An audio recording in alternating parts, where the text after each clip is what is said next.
पशुपालक मित्रांनो, गोपाल मित्र यूट्यूब चॅनलमध्ये आपल्या सगळ्यांचं स्वागत.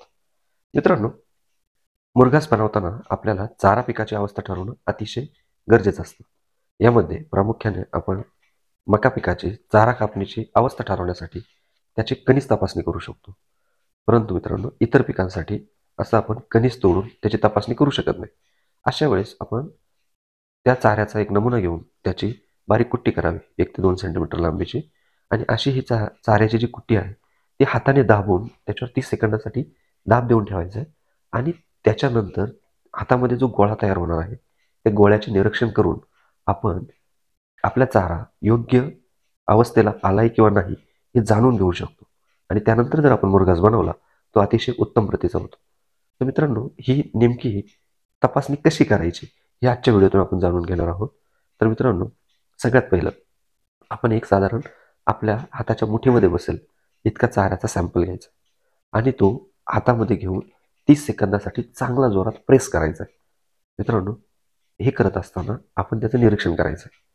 सगळ्यात पहिलं मित्रांनो, जर आपल्याकडच्या ज्या चाऱ्यामध्ये शुष्क घटकांचे प्रमाण 25% पेक्षा कमी असेल, म्हणजेच त्यामध्ये पाण्याचे प्रमाण 75% पेक्षा अधिक असेल, अशा वेळेस या चाऱ्याच्या कुट्टीवर जर आपण दाब दिला तर ह्या मुठीमधून आपल्या रस गळू लागतो.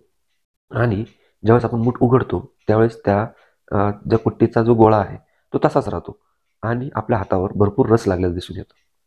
मित्रांनो, त्याच्यानंतर पुढचा जो टप्पा आहे तो म्हणजे साधारण 25 ते 30% शुष्क घटक असलेला चारा किंवा या पिकामध्ये ज्यावेळेस 30% ते 25% मध्ये शुष्क घटक असतात, म्हणजे साधारण 75 ते 70% मध्ये तिथे पाण्याचे प्रमाण असते. अशा वेळेस जर आपण कुट्टीचा गोळा केला, मूठ दाबून धरली तर त्यामधून रस गळत नाही. परंतु ज्यावेळेस आपण मूठ उघडतो त्यावेळेस तो कुट्टीचा गोळा तयार झालेला असतो आणि आपल्या हाताला थोडासा ओलसरपणा जाणवतो. त्याच्या पुढचा जो टप्पा आहे मित्रांनो, 30 ते 40% शुष्क घटक असतात. त्यावेळेस काय होतं की आपण ज्यावेळेस मूठ उघडतो त्यावेळेस तो गोळा अलगद फुटतो आणि हातावर थोडासाच ओलसरपणा जाणवतो किंवा कदाचित तो नसतो सुद्धा. फक्त इथे गोळा अलगद फुटतो, तो तयार राहत नाही.